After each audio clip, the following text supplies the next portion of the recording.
2025 সালের ডিসেম্বরের মধ্যে সৌরবিদ্যুৎ উৎপাদন কর্মসূচির মাধ্যমে জাতীয় গ্রিডে 3000 মেগাওয়াট বিদ্যুৎ সংযোজনের পরিকল্পনা করেছে সরকার। মূলত সরকারি অফিস, স্কুল, কলেজ, হাসপাতালের ছাদে সৌরবিদ্যুৎ প্যানেল স্থাপন করা হবে। কিন্তু তাড়াহুড়ো করে এমন প্রকল্প হাতে নিলে অর্থ লোপাট, অব্যবস্থাপনা সহ পুরো পরিকল্পনা ব্যর্থ হতে পারে বলে আশঙ্কা করছে Centre for Policy Dialogue CPD.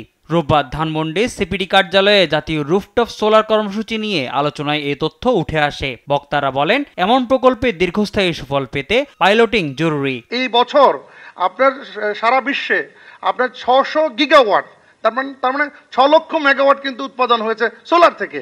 সেক্ষেত্রে কিন্তু আমরা অনেক পিছিয়ে আছি। যাই হোক, এই পর্যায়ে সরকার যেভাবে উদ্যোগ নিয়েছে আমরা সত্যি সাধুবাদ জানাই। একদিকে এটি যেরকম একটি ইতিবাচক উদ্যোগ, একই সাথে এ ধরনের প্রকল্প বাস্তবায়ন করতে গেলে তাড়াহুড়ার ফলে হিতে বিপরীত হওয়ারও একটা আশঙ্কা থাকে। মিটারগুলোকে কনভার্ট করতে হবে যে তোমাকে অত ওয়াট বা অত পার্সেন্ট বিদ্যুৎ উৎপাদন করতে হবে। সেই কম্পালশনটা থাকলে তাকে অবশ্যই সে প্রডিউস করবে।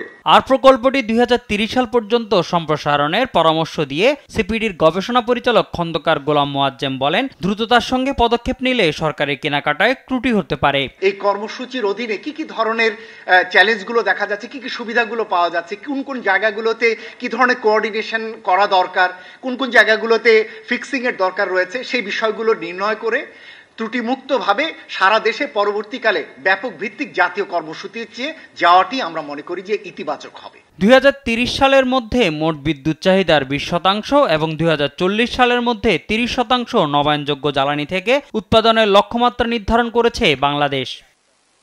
মোহাম্মদ সাকিব, দেশ টিভি, ঢাকা।